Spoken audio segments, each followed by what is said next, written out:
Aries.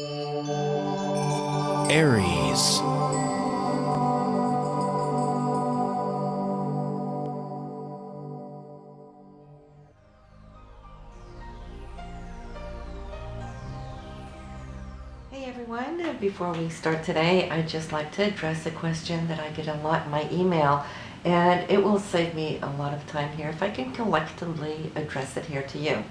So the question I get is whether I give private readings or not, and yes I do. I do it all the time.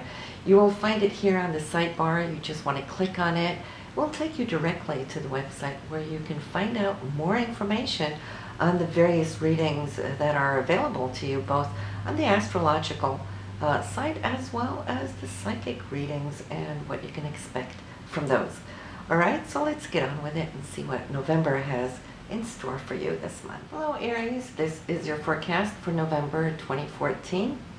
And the month starts off really nice, very pleasant here in November.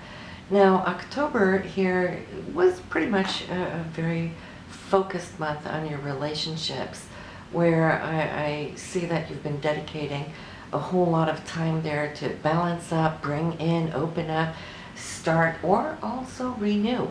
Now Mercury's still lingering in this area of your chart, so there's still going to be time to have those one-on-one communications that are so important. And Mercury, which rules communication, is here once a year for several weeks, a few weeks. And of course in October Mercury was retrograde, so it kind of gave you a little extra time as it was going back over situations from the past, and you might have seen how that has gelled, come together a little bit more.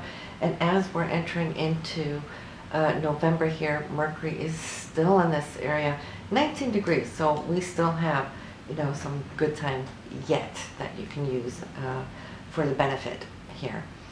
Now, the sun is in your 8th house this month in November. It brings intensity, a little bit more depth, a little bit more intimacy between you and your partner. The 8th house has everything to do with those deep core emotions. It's the house of Scorpio, so we relate deeper. So whatever you started there last month, your talks, your sharing, well, I see that progressing here into November, allowing you to really get to the heart of importance between you. You might also come to notice how you will be looking at your shared resources. It could be the money you have together with your spouse or partner, anybody you work closely with one-on-one or have contracts and agreements with, because this is also the area of royalties and commissions. So maybe a good month here that you might see something here shaking up, and hopefully in a very good way. Now, beginning of the month here, both Venus and the Sun, they're conjunct, all right? And the Sun is you. The 8th house is resources, money, net earned income, but it could be investment payoffs, for example. Could also be gifts, inheritances, and so forth. And Venus is here, which also rolls money. So who knows? It might just turn out to be very good here early November for you. Then we have the full moon here, November 6th. For you, Aries, this will fall into your 2nd house of income, since we're now talking about money, right? So you have this going on up in your 8th house. You've got the full moon illuminating this area of your income sector. So you might come really to see that you'll harvest, all right? Things that you might have been waiting for, anticipating, or at least also hoping for. You could see how that might just all tie in. November 1st, we have Mercury and Jupiter. Mercury is communication. Jupiter is our higher thinking, the way we look at life, our philosophy, that higher mind coming in. Now they're harmonizing, so you might just see how your mind may be expanding. Think about Jupiter as the greatest planet we have as far as size go. So it's like your mind is going to expand to that humongous size too, November 1st. Mercury will also here be in a place where Venus and Pluto together sextiling, and this again has to do with money. This is your 8th house, the Pluto there, and the sextile is your 10th house, so that's career. So I could see talks going on, okay? Whatever Mercury and Jupiter is doing, great communications of expansion. Venus is money and Pluto transformation up there in your career house. So who knows? I think if you're up for a promotion, this might be the time, Aries, that you could come to see it. It doesn't guarantee it, of course, but it's putting traction into place here where you can expect that things can seem more positive and powerful now than at other times, especially because Mars also here on November 1st, Mars being action, direction, goals, what it is you're trying to obtain, here affiliated with Neptune, again with vision, hopes, and dreams, in a beautiful aspect also here. So we got 3 good starts on November 1st. Now Mars for you is in your 10th house of career as well. So hey, listen, career month for you, Aries here. This Mars is powerful. It's also bringing some of those dreams that you've been, or visions, should I say, that you've been working with subconsciously or behind the veils. Maybe you've been holding a lot of thoughts, ambitions close to heart, and this could be the gateway that may open up those very things. November 3rd, we have the Sun, we got Pluto. They're a sextile as well. And this is also between the 8th house of shared resources or money that can come to you from royalties or commissions or any kind of collaborate joint resources. But also I see it tying into your career house. So maybe you have some money there coming to you. Maybe you're looking at a bonus or also perhaps a raise. So if we take just the trends of these very first 3 days here of this month, we see where it's all tying in. Everything we've been speaking about is the 2nd and 8th house and 10th house. So that's your earned income, other money coming to you, and then career. So it gives a pretty good drawing. Then we're moving into a little bit more of, I won't say challenged, but there's excitement, there's busyness here for you between the 3rd and the 16th. Venus and Jupiter is going to be square, so I get that you're trying to kind of now wanting to break free, break loose. Jupiter is wanting to have a direction and Venus is antsy. And where this can come for you is through your creative energies, which Jupiter now is in your 5th house for self-expression, self-employment, any kind of creative projects that you may have. Jupiter is now wanting to burst, especially because Venus, which is your drive right here from that 8th house, is maybe thinking of how can you bring some of your creative ideas out and maybe make some money on it. So if you have been writing, for example, or maybe you have arts, maybe looking for venues where you can bring these things out to a larger market. And I'm mentioning this because later on in the month, you will have the new moon, which opens up new doors. This is going to be on November 22nd. It's going to be on the cusp, right between that 8th house into the 9th house, which also will expand you out to larger groups in the overall. So something to think about here throughout these weeks in November. Then we have Mars and Pluto in your career house. Mars is action, it's dynamite. Pluto is nuclear. Put these two forces together. There is a shift, there is a change. You may come to feel that things are very powerful around you in this area, or it may also be you coming across very strongly so in the work area. You might find the courage to ask for that raise if you're not scheduled to have a meeting or a review here on November 10th. but you might just find the guts to kind of break through now, carve out your own path. Whatever you initiate now, here on the 10th, is going to be with you for a full cycle of 2 years. Not all the time, but the initiation, it's that little seed. Think about the mustard seeds. They can grow. So if you're wanting to spark something now for your career, this is the day to do it. The day before and after works good too. And then 2 years from now, see where that has taken you, all right?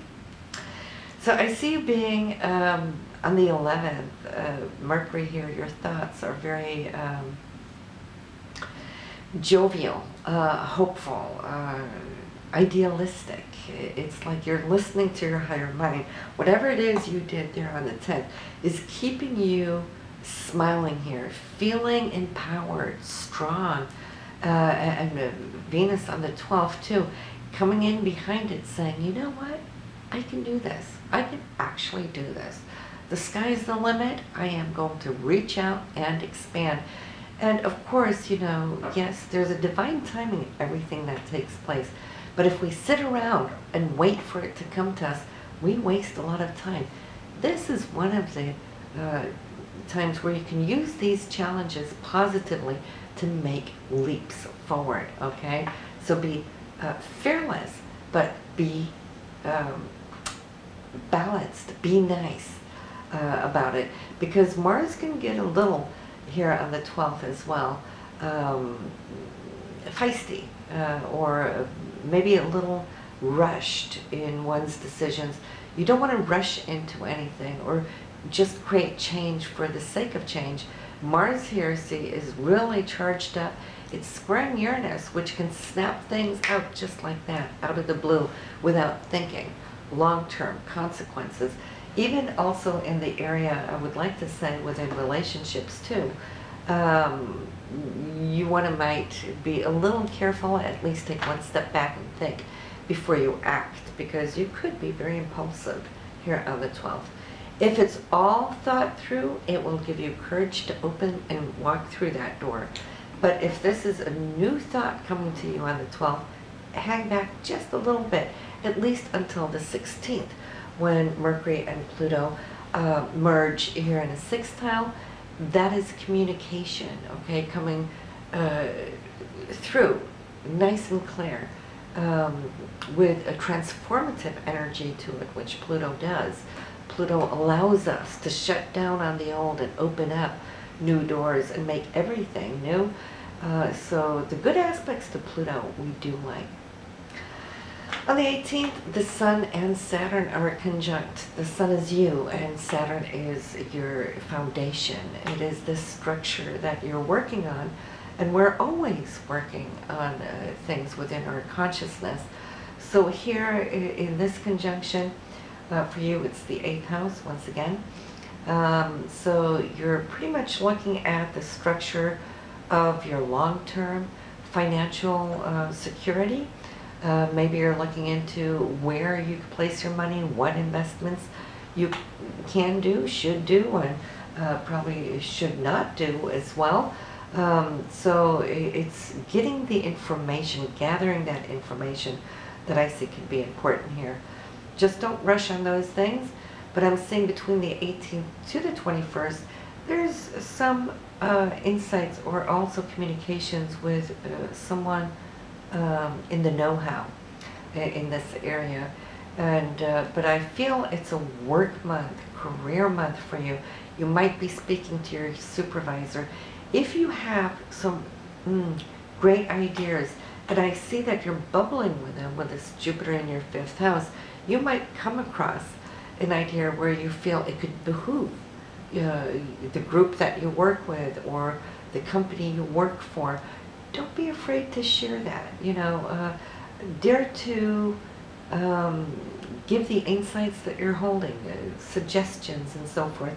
Because I'm seeing how here towards the end of the month, around the 25th and 26th, where you can get some good feedback upon it, where Mercury can ground something, lock something in, and you'll feel good about it. Saturn for you is deeply connected to the source of your integrity, your sense of not just self-worth, but also in what you're trying to build and preparing yourself for the coming years when Saturn now is going to be moving into your 9th house in December. Then you've concluded this journey. So for nearly 2.5 years now, you've been chipping away at how to secure and ground and think ahead, and you will start seeing the consequences of it. So November here and the first 3 weeks of December, use this Saturn to your benefit so that you can really lay down those last good security bricks in that financial foundation of yours. We have the new moon on November 22nd. That's the time when we place our intentions for the month, for the coming month. And for you, the new moon here is, like I mentioned, on the cusp, right between the 8th and the 9th house. So it depends on what time zone you live in. 0 degrees here, Sagittarius. If you're a little bit east of Eastern Standard Time, it will be in the 8th house, still in Scorpio. So, but yes, you will notice, because we have a 24-hour range under this new moon, so we can talk about that 9th house. Your vision here in your planting your seeds should be about, how can I expand my higher mind? How can I grow spiritually? All right, there's also thoughts and feelings about people, friends, family, far out of state, maybe out of country. Foreign people and places could become very important to you at this time, and you might just have a little bit more need or desire to travel to places that aren't just like right out of town, but further away. If you have that, Aries, this is a great time, even if you can't travel now, but place the intention and say, within such and such time, I really do desire to visit. If it's Machu Picchu or the pyramids, put it in there. So yes, this is what we have for you here in November. It's a month where I feel that you are really going to be pushing ahead, Aries. All right, so have a good one. I'll see you in December.